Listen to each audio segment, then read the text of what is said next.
Speaking with ABC News on Wednesday night, President Trump said that he would like to resume the use of waterboarding, stating that it works and that we have to fight fire with fire. But he acknowledged that he would follow the lead of CIA Director Mike Pompeo and Defense Secretary James Mattis, both of whom oppose the use of waterboarding. Trump said, if they don't want to do, that's fine.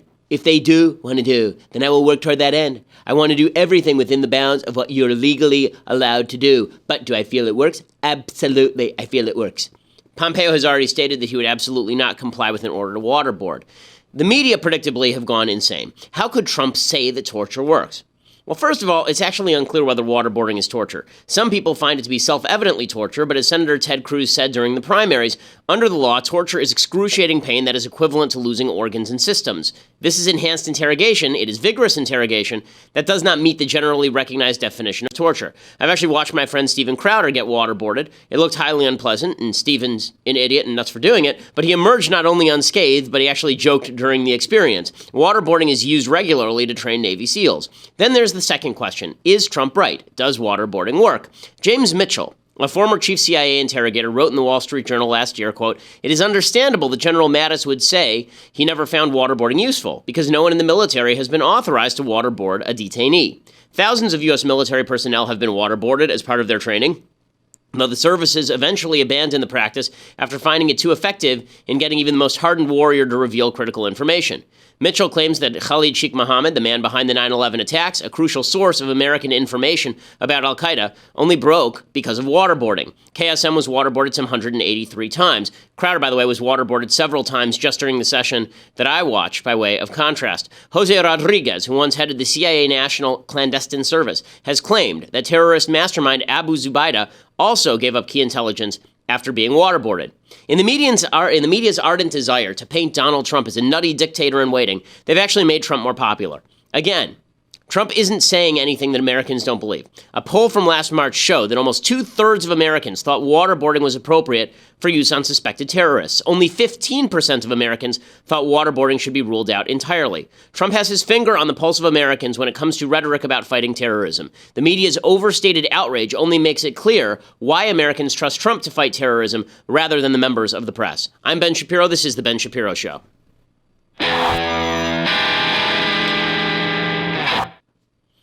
Alrighty, so we can jump right in today, and we begin with Donald Trump's immigration executive order. So Trump has jumped in with alacrity. He clearly wants to fulfill this promise. Now, I actually thought that he would fulfill some of his promises on immigration. I still am not sure that the deportations are going to look like what he said they were going to look like during the campaign, but the executive order that he signed yesterday makes it look like he is actually going to be just as harsh on illegal immigration as he promised to be during the campaign. So I want to go through this executive order and talk about what exactly was in it yesterday. So first of all, it said that we're going to build the wall.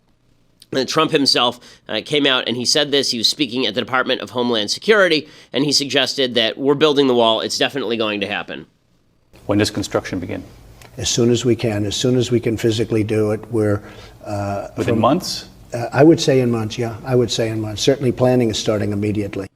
And so he says that we're going to pay for that with Mexican money. That's more vague, how we're going to actually do that. Honestly, I always thought that was a silly part of his promise. I don't care how we pay for a barrier between the United States and Mexico. It seems to me a perfectly, eminently rational thing to have some sort of touch fence, some sort of barrier that prevents people from simply walking over the border without any sort of detection mechanism in place at all. Israel has a very effective border. There's no reason why exactly the United States should not have one at the southern border either. Also, I believe Mexico has some physical borders at its southern border because it doesn't like illegal immigration. Again, I don't see why the United States should be the only country in the world that's not allowed to have one of these things. I've said that all along. Trump was speaking at the DHS, and his rhetoric about enforcement with regard to illegal immigration, I think, is just first rate. Here he is. Because people are surprised to hear that we do not need new laws. We will work within the existing system and framework. And he said also that he's going to ask the members of DHS to enforce the laws to their fullest extent. This is clip one. I'm asking all of you to enforce the laws of the United States of America. They will be enforced and enforced strongly. We are going to restore the rule of law in the United States. A nation without borders is not a nation.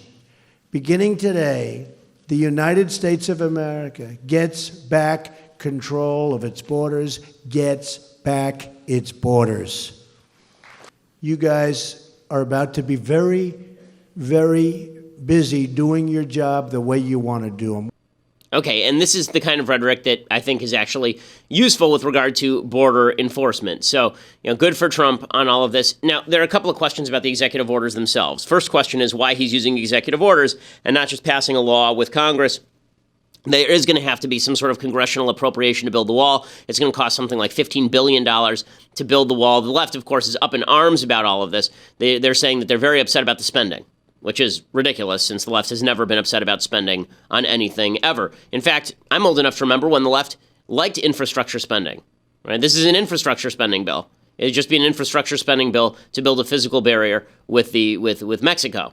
Now, the physical barrier, by the way, is not just designed to keep out quote-unquote Mexicans, because the fact is that right now we're neutral in terms of the number of Mexicans coming in and leaving in the United States via illegal immigration. We've actually had a net decline in the number of Mexican illegal immigrants over the past few years. But what Mexico really right now is a giant thoroughfare for people who are coming from South America and Central America in order to get to the United States. It's not really about Mexicans crossing the border, even though Trump seems to get that wrong pretty routinely. It's more about people who are coming from places like El Salvador and Honduras and various countries in South America and who are using Mexico as basically a giant road to get to the north. Paul Ryan says Trump says that he's going to spend, that Trump said he's going to do this. Well, we'll give him the money to do it. Who's going to pay for it? Well, first off, we're going to pay for it and front the money up, but I do think that there are various ways of, as you know, I know your follow-up question is Mexico going to pay for the wall? There are a lot of different ways of getting Mexico to contribute to doing this. Now, I'm going to get to how Mexico contributes to doing this and why this is still a silly talking point. It always was a silly talking point. I'll get to that in a second. First, I want to go through the actual content of the executive order. By the way, the ACLU just demonstrates how crazy they are. They say that the wall violates civil liberties. They tweeted out, the executive order President Trump just signed, funding a wall along our southern border, violates civil liberties. Hashtag no ban, no wall. No, it doesn't violate civil liberties. That's plainly silly. Okay, why exactly would it violate civil liberties to build a wall on an internationally recognized border? It's like saying it violates civil liberties to build a fence around your house. Whose civil liberties? The person who wants to break into my house? No, that's not the way this works. Now, as far as the executive order itself, this would be a perfectly legal executive order because it exists within the confines of laws that have already been passed by Congress. In 2006, Congress said that they wanted to build a border fence, and then they didn't fully fund it. So Trump is not doing anything that is outside the confines of legislation that he is now using the legislation in order to push the policy. That's what an executive order is supposed to do. The reason that I opposed Barack Obama's executive orders is because many of them just rewrote the law plainly, right? He just went in and rewrote Obamacare, for example, or he went in and he rewrote immigration law with regard to DACA and DAPA. That's not what Trump is doing here. Trump is saying, and he said it, as you saw at DHS, he said that at Homeland Security, he said clearly, this is the existing law, we're acting within the existing law, and that's exactly right. So what exactly is in this executive order? So in this executive order, he talks about broadening enforcement priorities as well. So it used to be that Barack Obama only wanted to police crimes that were committed other than crossing the border illegally. Section 5C of this executive order now grants the Secretary of Homeland Security power to prioritize for removal those who have committed acts that constitute a chargeable criminal offense. You don't have to be convicted. It's just if you cross the border illegally and we have reason to believe you crossed the border illegally, you've committed acts that constitute a chargeable offense, you cross the border illegally, we can now enforce the law against you. This also takes priority to false use of a social security number or taking public benefits illegally. The order also grants the Secretary of Homeland Security the ability to hire 10,000 additional law enforcement officers. That number really should be 20,000. I believe that 20,000 was the number in that horrifying Gang of 8 bill even. So that number needs to be increased. The executive order allows states to help police immigration. So you remember, the Obama administration sued the state of Arizona because the state of Arizona had the temerity to try and enforce immigration law. And Barack Obama then tried to sue them for that. Trump is saying now that he wants states to be allowed to do that they should be allowed to help perform the functions of immigration officers in relation to investigation, apprehension, detention of aliens in the United States. So he's not banning states from actually helping enforce federal law. This also kills funding to sanctuary cities. That's a little bit of a complicated question because the question is what strings you can attach to funding to particular cities or states. It's actually a complex constitutional question. Can you just withdraw funding from every program in San Francisco because you don't like what they're doing with illegal immigrants. Probably not. You actually have to find the funding that is connected to immigration enforcement in San Francisco and then cut off that funding. There has to be some sort of rational relation between the grants the federal government is giving to a city or a state and the act that the city or state is doing constitutionally, just in terms of Supreme Court jurisprudence. But Trump is attempting to do this. The executive order also creates a public shaming capacity for the feds. So every week they're going to make a public list of criminal actions committed by illegal aliens and any jurisdiction that ignored or failed to otherwise honor federal law. Fifth, this is going to restore the Secure Communities program. So originally, the Obama administration had a program that allowed the feds to check immigration databases to see local offenders who were here illegally. Then they walked that back. They didn't want the feds to be able to check the local criminal databases for purposes of deporting people who were arrested locally. Trump is returning to the original system, which is a great thing. Also, he's saying that he wants to make foreign negotiations contingent on accepting repatriated illegal immigrants. So if Poland has an illegal immigrant and they don't want to accept that illegal immigrant back, Trump's saying, I'm not going to negotiate with Poland. I'm going to tell the Secretary of State not to hold negotiations with countries that don't accept back the illegal immigrants that are coming over here. And finally, he wants to make data more transparent. So right now, one of the big problems with illegal immigration, and Coulter points this out in her book about illegal immigration, which is actually a very interesting book. There's a lot. It's not in Trump We Trust, which is not a particularly interesting book. It's her book about.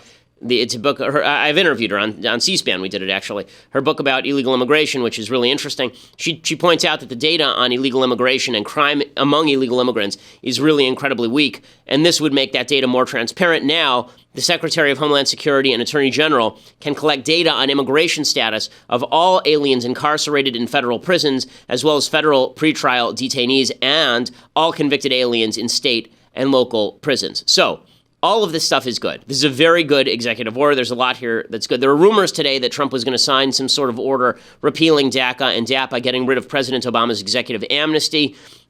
I'm not sure that you actually have to do that, but he hasn't done that yet. Again, I want to see what this looks like in practice. Is he going to go back to enforcing the law, or is this all cover for basically not doing particularly a lot? That's not clear yet. That'll only become clear in the enforcement, but the executive order itself is really first rate. There's a lot here that is really, really good. Okay, so putting that aside now, Donald Trump did an interview on ABC News that's getting all sorts of play as well. And Donald Trump's interview with ABC News, there was some good and there was some bad. So, now's the perfect time we can play the good Trump, bad Trump. Let's do it. Good Trump, bad Trump, which one will we get today? Okay, so we begin with some good Trump. So Trump had a lot of good things to say during this particular interview with ABC News. So he started off by talking about the media bias. And when Trump hits the media and it's justifiable, I love it. It's my favorite thing in the world. I've been saying for literally years that Republicans ought to smack the media when the media does something wrong. I don't like it when they smack the media when the media actually is telling the truth, and we'll get to that in a second. But I like when they smack the media for doing things that are wrong. So the media for years has ignored the March for Life in Washington, D.C. The March for Life routinely means hundreds of thousands of people marching in the streets of Washington, D.C. in the middle of dead winter in order to march in favor of legislation that would restrict abortions and the killing of the unborn. And the media every year ignores it. It always goes on page A12 of the New York Times. Donald Trump is talking with David Muir, and he rightly, this is great, he smacks David Muir for not covering the March for Life. We know there were more than 1 million people who turned out, and you are their president now, too. That's true. Could you hear them from the White House? No, I couldn't hear them, but the crowds were large. But you're going to have a large crowd on Friday, too, which is mostly pro-life people. You're going to have a lot of people coming on Friday. And I will say this, and I didn't realize this, but I was told, you will have a very large crowd of people. I don't know, as large or larger. Some people say it's going to be larger, pro-life people. And they say the press doesn't cover them. I don't want to compare crowd sizes no, again. No, you shouldn't. But let me just tell you, what they do say is that the press doesn't cover them. And that's 100% true. He's totally right to smack David Muir on this. The fact that the press covers this women's march up the wazoo, that happened one time. The March for Life happens every single year, and every single year the media ignores it. Good for Donald Trump. That is Donald Trump at his finest. Donald Trump also talked about torture. We talked about this at the very beginning. Here's what Donald Trump had to say about torture. Are you at all concerned? Are you at all concerned it's going to cause more? I will tell you, I have spoken to others in intelligence, and they are big believers in as an example, waterboarding. You did tell me. Because they say it does work. It does work. Mr. President, now, personally, Mr. President, you told me during one of the debates that you would bring back waterboarding and a hell of a lot worse. I would do what I would do. I want to keep our country safe. I want to keep our country safe. I'm going with General Mattis. I'm going with my secretary because I think Pompeo is going to be phenomenal. I'm going to go with what they say. But I have spoken as recently as 24 hours ago with people at the highest level of intelligence, and I asked them the question, does it work? Does torture work? And the answer was yes, absolutely. We're not playing on an even field. I will say this. I will rely on Pompeo and Mattis and my group. And if they don't want to do, that's fine. If they do want to do, then I will work that end. I want to do everything within the bounds of what you're allowed to do legally. But do I feel it works? Absolutely, I feel it works. So you'd be okay with it as president? I will rely on General Mattis, and I'm going to rely on those two people and others. And if they don't want to do it, it's 100% okay with me. Do I think it works? Absolutely. Okay, so I have no problem with anything that Trump just said there. In fact, as we spoke about a little bit earlier on the program, the fact is that there are a lot of people in the intelligence community who disagree with Mattis. Mattis doesn't have a lot of experience with waterboarding since he was at Department of Defense. He was not at CIA. So good for Donald Trump here. I don't think there's any problem with anything that Donald Trump just said with regard to this. Okay, now we get to some bad Trump, unfortunately. I wish that every day were good Trump, nothing but good Trump. And I will say that I think 75% of the stuff he's done is good. I think 25% of the stuff he's done is bad. I think 80% of the stuff he says is silly, and I think 20% is good. So if you just pay attention to what he does, he's doing a lot of really good stuff. If you pay attention to what he says, okay, so on Twitter, he has decided that he can't just say we're building the wall and I'm keeping my promise. Instead, he feels the necessity to smack around Mexico a little bit more. So he tweets, the U.S. has a $60 billion trade deficit with Mexico. It has been a one-sided deal from the beginning of NAFTA with massive numbers of jobs and companies lost. If Mexico is unwilling to pay for the badly needed wall, then it would be better to cancel the upcoming meeting.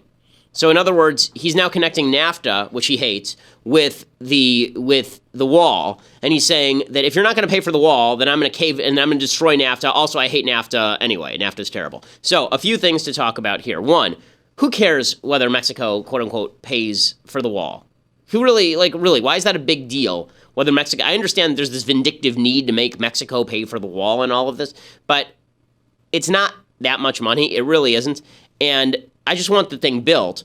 And Trump is getting himself into ancillary issues that don't matter because of all this. We have to make Mexico pay for the wall. So Mexico, naturally, they came forward and they said, fine, we'll cancel the upcoming meeting. We don't have to have a meeting. You want to cancel NAFTA, you go right ahead and do it. But we don't have to have that meeting.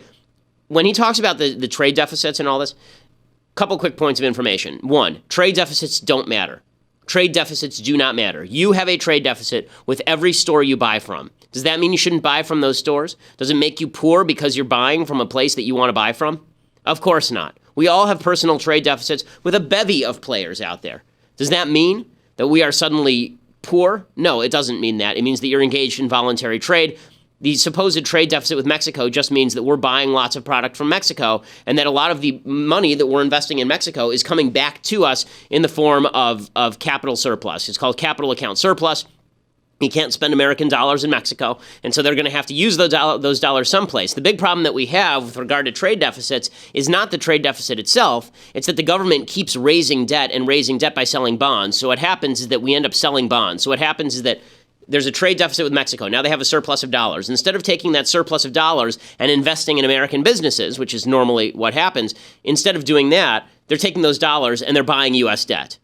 So that's, the big problem there is the government. As always, the big problem is the government. As far as the idea that NAFTA has made us poorer, that's absolute nonsense. The fact is that NAFTA has made us significantly richer because all of the jobs that fled to Mexico, all of those and more would have fled to China. The reason that there's this regional North American trade bloc in which people invest is because you can make a car partially in Mexico, ship that same car up to Jackson, Mississippi, and then you can take that car and sell it at a warehouse in California, right? The point is that we have a physically contiguous territory with Mexico. We don't with China. So if you're a car manufacturer, you'd prefer to be able to find cheap labor on the continent. It cuts down on shipping costs. It allows you to actually put factories that are slightly more expensive in the United States. If they had to produce all this stuff in China, instead of building another factory in the United States and shipping it between Mexico and the United States, instead of doing that, they would build the stuff in China, ship it to Korea, and then maybe ship it out to the United States. You actually create jobs because of all of this, even in the manufacturing sector that wouldn't otherwise exist. It's actually really short-sighted economically to look at NAFTA this way. There hasn't been this giant sucking sound taking jobs that would have stayed in America except for NAFTA. Those jobs were leaving anyway because they were very expensive jobs. They're just going to Mexico because Mexico is nearest to the United States. Plus, if Donald Trump actually wants to cut down on illegal immigration, the worst way to cut down on illegal immigration, it turns out, is to destroy the economy of our southern neighbor. If you want an unstable Mexico, like even more unstable than it is now, if you want Mexico completely unstable with a crappy economy, and you think that's going to have no impact on the number of people rushing to get through the border, you're out of your mind. It'll take years to build this thing, by the way. So it's not like tomorrow the border is secure. It's going to take a while. If you destroy the economy of Mexico, at the same time you're hurting the economy of the United States, that's really, really dumb. So this is bad, Trump. It's very silly. And again, there's no reason for doing this other than Trump has these misperceptions that become policy. And this is one of the problems for Trump. Sometimes he comes up with good policy based on bad ideas, based on bad rationales. And we'll talk about that more in a second. Plus, we have the mailbag coming up. But in order to see the rest, you're going to have to go over to dailywire.com and check us out over there. $8 a month will get you a subscription to dailywire.com. If you want an annual subscription, then go over to dailywire.com. You can still get a free signed copy of my book. You become part of the mailbag. So we'll do the live mailbag in just a few minutes here. So you can go over to Daily Wire, subscribe right now. Continue watching the episode, and within minutes, you could be asking your question to me and making your life significantly better in every conceivable way. So go to dailywire.com right now and subscribe, or you can listen later at iTunes and SoundCloud. Make sure you subscribe at iTunes. You can leave a review at iTunes as well. We always appreciate that. You are listening to the #1 conservative podcast in the United States.